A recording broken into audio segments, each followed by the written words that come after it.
fresh off his TKO victory over Tim Tszyu, the Towering Inferno. Sebastian Fundora, the 23-1-1 with 15 KOs, WBC Super Welterweight Champion, will be facing the former Unified Welterweight Champion, Keith one-time Thurman, in October. As reported by Mike Coppinger, we'll be talking about this and other fight news next. On the next Quick Jab Off the Parry, let's get to it.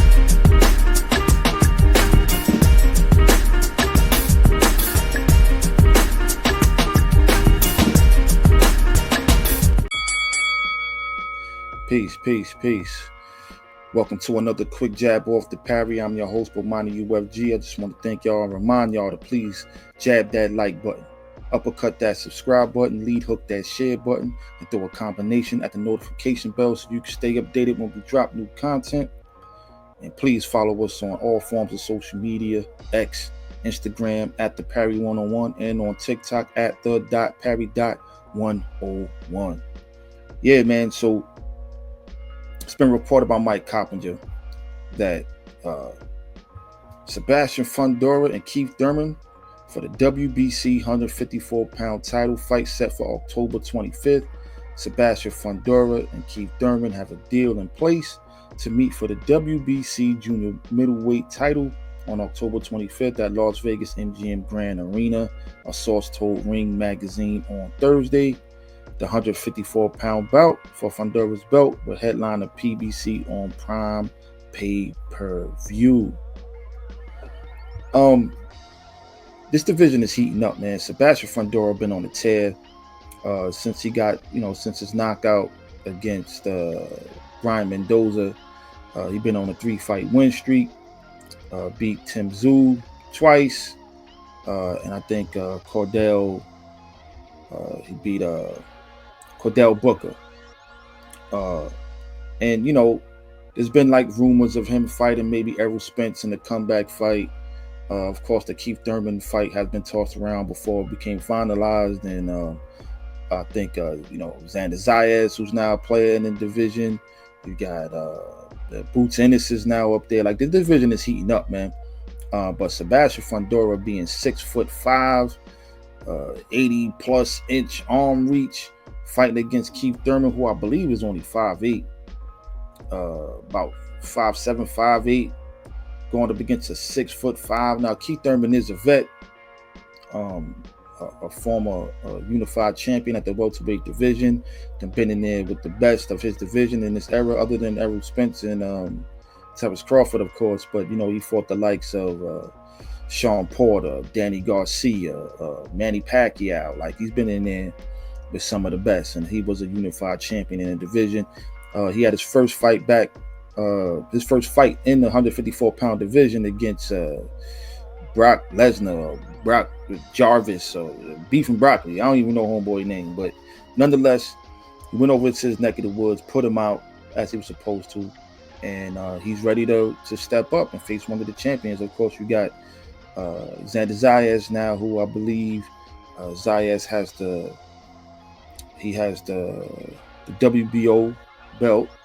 Sebastian Fundora has the WBC. You got Murtazaliev, my man Bakram Murtazaliev, who I believe he's the IBF, or is it IBF? You got the IBF belt. But nonetheless, this division is heating up, and I like this fight. I think, a fight against Errol Spence against Errol Spence Jr. in the comeback fight. I kind of need to see Errol Spence get his feet wet in the division before he stepped up and fight a champion. Keith Thurman made his debut already, made it happen, looked impressive against somebody he was supposed to look impressive against. And I believe if Tim Tszyu would have won the fight, that fight would have materialized between Tim Tszyu and Keith Thurman. So ultimately, he got the winner of that fight. I like this fight. I don't know how this plays out. Keith Thurman is a vet, good boxer, good feet. And he got a high ring IQ. But you talking about a fighter who's 6'5", man, who's just been beating the pulp out of guys, man. We seen what he did to Erikson Lubin, had him looking like the elephant, man. Shout out to Erikson Lubin, though. No disrespect to him. I'm just saying, like, Sebastian Fundora, to me, is one of the best in the division. I like Murtazaliev probably the most right now, as in regards to the champions. But there's some serious play in the division right now. Boots Ennis is fighting Usima Lima, I think his name is. Pardon me if I'm mispronouncing his name. The brother out of Angola fighting him next. I'm pretty sure he's just taking that fight to get his feet wet in the division, and then hopefully he steps up against Murtazaliev or the winner of Sebastian Fundora versus Keith Thurman. But this fight is intriguing. How does Keith Thurman deal with the length, the arm reach, and the size and height of Sebastian Fundora? He's never fought anybody this tall, and him being, I believe, only 5'8". It's gonna be interesting to see how Keith Thurman deals with that height and reach disparity, man. Like, it's crazy. But it's definitely one that I'm gonna be checking for, tuning into. Definitely buying that pay-per-view, man. I'm excited for this one, actually, to see what Keith Thurman got left. I'm interested to hear what y'all got to say. Leave in the comments, man, if y'all think Keith Thurman, does he win this fight? Does he even got a shot? Does Sebastian Fundora continue to look impressive and remain champion? We see what happens, man. But nonetheless, shout out to Keith Thurman and Sebastian Fundora, who'll be fighting on October 25th in Las Vegas. Also, Mike Coppinger reported. Sources: Virgil Ortiz, Erikson Lubin finalizing the fight for October 18th, junior middleweight fight. Virgil Ortiz Jr. and Erikson Lubin are finalizing the deal for a junior middleweight fight October 18th in the U.S. on the Zone, sources told The Ring. Ortiz, the 23-0, 21 KOs, is coming off a career-best performance, a unanimous decision victory over former title holder Israel Madrimov in February in Riyadh, Saudi Arabia. Ortiz was in talks to fight Keith Thurman, but Thurman is set to challenge the WBC belt holder Sebastian Fundora 1 week later in Las Vegas, The Ring reported Thursday. Now, there's a little bit of heat. There's a little bit of smoke going on right now. I don't know. Apparently, this fight is the plan B option for Virgil Ortiz. I definitely would have liked to see Virgil Ortiz versus Keith Thurman, but I thought Virgil Ortiz and Boots Ennis was the fight to make. But Boots, it's been said that he wanted a tune-up fight, or Ortiz was talking about, he couldn't make the fight on the date that they chose. I don't know.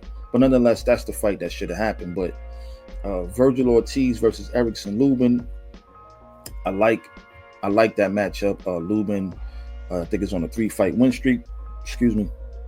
Lubin is on a 3-fight win streak. After his knockout loss to Sebastian Fundora in 2022, he beat Luis Arias, Jesus Alejandro Ramos Jr., and he beat Andrea Holmes Jr. This past May. I always been a fan of Erikson Lubin ever since when he went up against Jamel, and he got put. But nonetheless, I always liked his heart. I like watching him fight. Big fan of Erikson Lubin. But apparently him and Virgil Ortiz being the interim, I believe, the interim WBC champion. I don't get how, on one hand, Fundora is the champ, Virgil Ortiz the interim champ. I don't know. They should be fighting actually to get it out the way so we can know who's the actual champion. But nonetheless, Virgil Ortiz and Erikson Lubin. But there's a little caveat to the conversation here, because apparently Virgil Ortiz Sr., Pop Dukes, came out and said this isn't true yet if it's Lubin who's next, because Xander deadline is still till 5 p.m. today. He's had the offer since Wednesday, I believe. I don't know how Ring Magazine can post this if Xander hasn't completely turned it down. Now, look, I do know after the fight, after Xander won the vacant WBO title, he called out Murtazaliev. Well, you do dream of becoming a world champion since you were 5, and now you dream of unifying that belt. Yes. Who do you want to call out? Hey, Sebastian Fundora just fought last week. Background, I heard he's also looking for an opponent. He's looking to get right into the mix and being a champion. I like the kid. I think he might be a little bit too green right now to step up and beat one of the champions. Virgil Ortiz is another great fighter. Again, 21-0, undefeated. Had his a real good performance in his last fight against Israel Madrimov. Of course, you know, he kind of went the distance and had a back and forth fight with Sergey Boachuk. But Xander Zayas and Virgil Ortiz apparently are having a discussion about fighting. So, you know, they're going back and forth on Twitter. So Xander Zayas says, at Virgil Ortiz, this is not a real offer. Stop lying to your fans. The answer is yes. Come meet me in Puerto Rico. So apparently he wants to smoke. He just want to fight him in San Juan. And Virgil Ortiz Jr. responds by saying, what is exactly so unfavorable about the offer? It's 50-50. You have time to recover and train from December, and it would be in neutral territory. Don't run away now. You've had 3 days to agree, and we haven't heard a thing from your side. Well, listen. I like this fight. I just think Xander Zayas might be stepping up a little bit too quickly in competition, but nonetheless, it seemed like, you know, they just got to agree on a location. But Xander Zayas had more to say, right? So he posted the offer, the offer that came from, I'm guessing that came from Golden Boy and team Virgil Ortiz Jr. It says, thanks for your prompt reply. It's 50-50 deal. Venue could be in Nevada or California. As for the remaining details, we can work them out. Yes, the zone will put up a fight night advance against a portion of the estimated pay-per-view revenue. What I really need is confirmation that Xander wants to fight in December 2025. If we confirm, we can work out the rest of the details. So what's going to happen? Is it going to be Erikson Lubin versus Virgil Ortiz, or is it going to be Xander Zayas versus Virgil Ortiz? I think they just got to work out the minor details before they get to it. And, you know, we'll see what happens from there, man. But I like either fight. I think Erikson Lubin being a seasoned 154-pounder, probably the bigger guy, rugged, comes to fight, always put on entertaining fights. I think I may like that fight better from a fan's perspective, but I understand Virgil Ortiz wanting to be an actual champion in the division and not an interim champ. Let me go after the new guy who's stepping up with the belt, and let me take that from him to make that fight between himself and probably Boots Ennis, which probably will be next, which I would hope will be next, a much bigger fight. But we'll see what happens. But again, you got Keith Thurman, Sebastian Fundora in October, and the week before, you're going to have either Virgil Ortiz versus Erikson Lubin, or you're going to have Virgil Ortiz versus Xander Zayas. Let me know which fight you're looking forward to the most. Should he fight Lubin, or should he fight Xander Zayas for his WBO title?